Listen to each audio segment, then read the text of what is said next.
গুরুজনদের আমাদের প্রণাম। Namaskar. Welcome to the 20th edition of Basant Utsav. And thank you, Arunda, for breaking my trance. Whenever I am here and we listen to the first song, I always get transported to a different world. I'm sure it happens with many of you as well, as this is a very special ceremony and we get transported to a divine plane to meet Mother Nature. This is the very essence of Rabindra philosophy. We are celebrating Basant Utsav for past 20 years. There are many toddlers who used to come here with their parents, are now singing and dancing and participating in this very program as young adults. We feel so proud of these young minds who have been born here in Pune, and probably they have never seen the original Basant Utsav in Shantiniketan, but still they have their own Basant Utsav. Apart from the usual Holi that all of us we celebrate, our young minds have this special celebration where they can sing, dance, recite and just make merry. Such a wonderful, subtle way to instill the essence of Tagore's philosophy. I think we should know how it all started. Arunda, why don't you tell us that? ধন্যবাদ ঈশিকা। আমাদের বসন্ত উৎসব আমরা 2006 সালে যখন প্রথম এমপিরেস গার্ডেনের ভেতরে শুরু হয়েছিল, তখন এই মঞ্চে আমরা অনুষ্ঠানটা করতাম না। প্রথম কয়েকটা বছর আমরা বাইরে আরেকটা জায়গা আছে, একদম খোলা উন্মুক্ত জায়গা, সেখানে অনুষ্ঠান হয়েছে।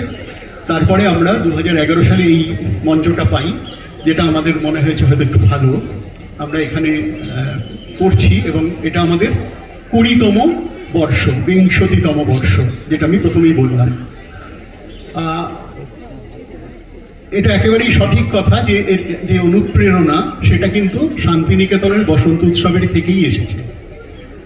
বসন্ত উৎসব যদি আমরা একটু ইতিহাসের পাতা ঘাঁটি তাহলে দেখতে পাবো যে 1925 সালে গুরুদেব রবীন্দ্রনাথ প্রথম যখন বসন্ত উৎসব শান্তিনিকেতনে পালন করলেন। প্রতিটি ঋতুতেই কিন্তু কোনো না কোনো উৎসব হয়, এবং তখন বসন্ত উৎসব নামটি সেই অর্থে ছিল না, ঋতুরঙ্গ ছিল। তার অনেক আগে 1907 সালে রবীন্দ্রনাথ ঠাকুর রবীন্দ্রনাথের পুত্র উনি এই ঋতুরঙ্গ করেছিলেন এবং সেখানে বসন্তের অভিনয় করেছিলেন উনি নিজেই, কিন্তু ওই বছরই ওনার মৃত্যু হয়। তারপরে কিন্তু এটা বন্ধ হয়ে গেছিল, 1925-এ আবার শুরু হয়। 1931 সালে এই যে ওরে গৃহবাসী গান দিয়ে আমরা অনুষ্ঠান সূচনা করি, এই গানটি লেখা হয় এবং এই বসন্ত উৎসবের সময়তে নবীন নাটকে ছিল। তারপরে 1932 সাল থেকে এই গানটি দিয়েই অনুষ্ঠান শুরু হয়। আর রাঙিয়ে দিয়ে যাও যাও যাও যাবার আগে, আর যত সব কালো ধুলো রঙে রঙে রাঙা হলো, এই গান দিয়ে শেষ হয়। তো এটা হচ্ছে একটা ট্র্যাডিশন। আমরা ওই শেষের ট্র্যাডিশনটা এখনো অ্যাডপ্ট করতে পারিনি পুরোপুরি, কিন্তু আমরা ওরে গৃহবাসী দিয়ে শুরু করি। অ্যাম্বিয়েন্সটা আমাদের এখানে কিন্তু শান্তিনিকেতনের মতোই। এখন আমরা যে সময় করছি এটা শান্তিনিকেতন নয়, পুনা। এখানে অনেকটা গরম পড়ে যায় বলে রোদ্দুর আসে, আমাদের একটা শামিয়ানা লাগাতে হয়েছে যাতে আপনাদের অসুবিধা না হয়। কিন্তু আমরা এখানে অনুষ্ঠান করেছি একদম খোলা গাছের নিচে, এই কোনো শামিয়ানা থাকতো না, সেরকম অনুষ্ঠানও আমরা করেছি। যাই হোক, এই ট্র্যাডিশনটা আমরা বহন করার চেষ্টা করছি। আর যারা আমাদের সঙ্গে এই 20 বছর ধরে আছেন, আমি চেষ্টা করেছিলাম কাউকে খুঁজে বের করার যে 20টা বসন্ত উৎসবেই পারফর্ম করেছেন। যদি কেউ থাকেন পেছনে একটু হাত তুলবেন। একটা বোধহয় উত্তম দা একদম আমাদের সঙ্গে গোড়া থেকে আছেন, সব সময় 20 বছর ধরে আছেন, একটু জোরে হাত তুলবেন।